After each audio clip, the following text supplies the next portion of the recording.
Hi friends, welcome back to my channel. I hope you've been doing great. In this video, I'm going to be sharing with you what I use for a toxin-free smile. So I am a mama to one, and I'm also currently expecting our second child. And there's just something about having that little person inside of you and what you learn when you're pregnant, that what you eat, what you drink, the products that you use for self-care and for cleaning the home, that those things can actually affect the well-being of your child. And I mean, it's a little bit overwhelming to think about, even down to how you're feeling can affect your child. So that started a journey for me to try to have a toxin-free home, a toxin-free lifestyle. It's definitely been an incremental changes. So the journey started first with my cleaning supplies. That seemed the obvious place to find chemicals, is in cleaning supplies. And then I started moving into personal care. So that's what this video is all about, is personal care in the realm of oral hygiene and mouth health. So let's go ahead and get right into this video, and I'm going to show you what I use and even what I make to have a toxin-free smile.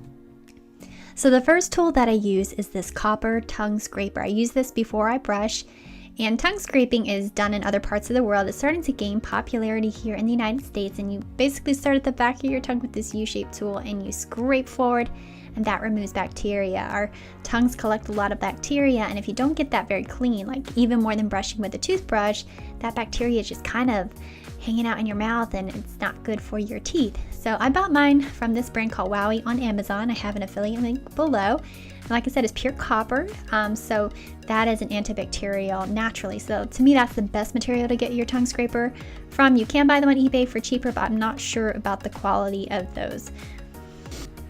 The next thing that I'm going to share with you is my homemade toothpaste. It's made out of a natural sweetener. Xylitol is the best option because it actually helps prevent cavities. And then some bentonite clay, which is a great source of calcium if you get the right kind. And then this is called spirulina. You'll find this in healthy smoothies, like green smoothies. And it's an amazing source of calcium as well, and as well as some wonderful minerals. And so this recipe was focusing on remineralization of the teeth. And then I also have some melaleuca tea tree oil, which is great for your gums and overall oral health. Doesn't taste that great, but it does the job that I want. So I want to show you how easy it is to actually make your own toothpaste. My first step is going to grind my rock salt into a super fine powder. If you buy your salt in a granulated form, your natural salt in a granulated form, you probably won't have to do this step. But mine was thick rock salt, so I wanted to get it extra fine, kind of like a powdered sugar, so it wasn't so abrasive on the gums. So this worked perfectly for this, my electric spice grinder. So it's really important that if you're using salt, that you want to get a natural salt. This one has 80 trace minerals in it, and that's what I wanted, those minerals to apply to my teeth. You can also use baking soda in place of that salt, and we are going to be adding in the dry ingredients. Again, the bentonite clay, you want to make sure that you get the one that's calcium, because you can also get bentonite clay that is sodium. So it's important you get the right one.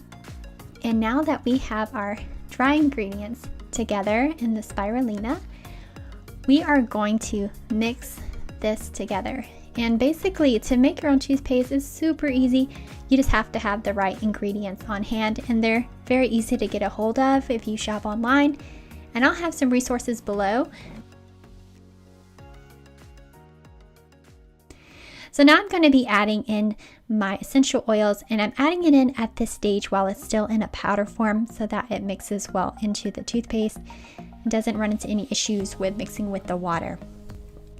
So the type of essential oils that you'll choose for your toothpaste, if you choose to make your own toothpaste, should address your particular issues. Gum health was important to me. I have some gum recession in one area particularly, so I wanted to address that.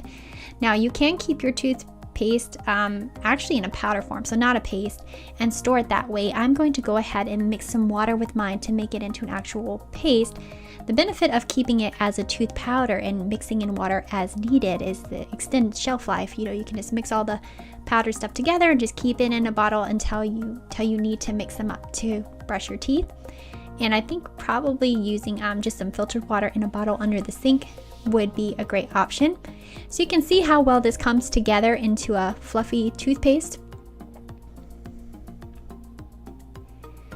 And then now comes the question of storage. So a nifty way to store your toothpaste is in one of these squeeze bottles. I got this one from Target a long time ago, and it's important that your plastic is, of course, PBA free, since this is something you're putting into your body. There are a lot of issues with plastic and chemicals in plastic that can leach into foods and personal hygiene products. It's really hard to avoid because it's just the way that it works. It's so convenient to be able to have the functionality of the squeezable bottle. As you can see here, it just makes it so easy to squeeze out your toothpaste. Of course, another option though, instead of using a squeeze bottle with the plastic, is to use glass. So you can keep it in a jar and scoop out as needed, and that would work. But yeah, it's not as functional, but it is healthier. So if you find you just cannot do without your regular toothpaste that has chemicals in it, such as fluoride and other items. Fluoride is known to negatively affect the thyroid, which can cause all kinds of issues. And a lot of people have thyroid issues, and it might be due to toothpaste. So if you find you just can't do without this toothpaste, your fluoride toothpaste, you can use liquid kelp supplement, or actually an iodine supplement. It can be made using other ingredients, I believe, and that actually helps to counteract the effects of fluoride in the body. So that is an option as well. I still don't think it's the healthiest option to use fluoride, but at least this can negate some of the negative effects of fluoride in your toothpaste. So the other thing that I use is this activated charcoal infused bristle brush. It's also by Wowie, so you'll find a link for that below as well. I really like the tapered design of this brush, and it comes in a pack of 4 because you should replace your toothbrush, I think, every 3 months. So I really like that it has activated charcoal in the bristles because that's an antibacterial, which is really great. Our toothbrushes can collect a lot of bacteria, so that's really good. It's nice that this is biodegradable, it's PBA free, and I really have been enjoying my Wowie products for oral hygiene, so definitely recommend this brand of toothbrush. There's some other good brands out there too, I'm sure. So I didn't get a chance to film the dental floss that I use. I will have the information linked below for what I use for that as a natural option. So here is the mouthwash that I use. It's by Tom's, and it has all natural ingredients, fluoride free, of course. And one of the powerful ingredients that it has is xylitol, which I talked about before as being an anti-cavity, and it actually helps your saliva produce saliva. So you'll notice that when you're using xylitol products, you'll notice your saliva increase. So the last thing that I want to talk to you about is oil pulling with organic coconut oil. This is really, really good for removing toxins, remineralizing your teeth. It's great for gum disease, gum recession. Coconut oil has antibacterial properties as well as some other great benefits for the mouth. So basically you put in a spoonful of this in your mouth. I like to do this when I shower because it's just good to multitask with this one, because you can do it anywhere from 10 to 20 minutes if you want.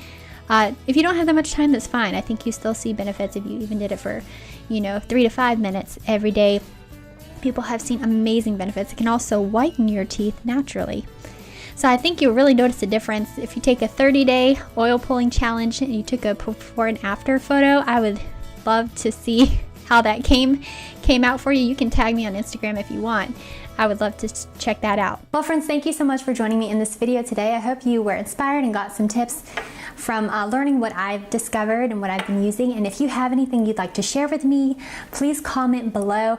If you found any products that you like, or if you've tried any of the things that I shared, I'd love to know what your thoughts were about them. And if you've enjoyed this video and just the topic of toxin-free living, toxin-free self-care, please give this video a thumbs up to let me know that you like this topic and maybe you'd want to see more content on this topic. And I'd be happy to share with you what I've researched and what I've applied in my lifestyle. So I look forward to seeing you in my next video. Bye.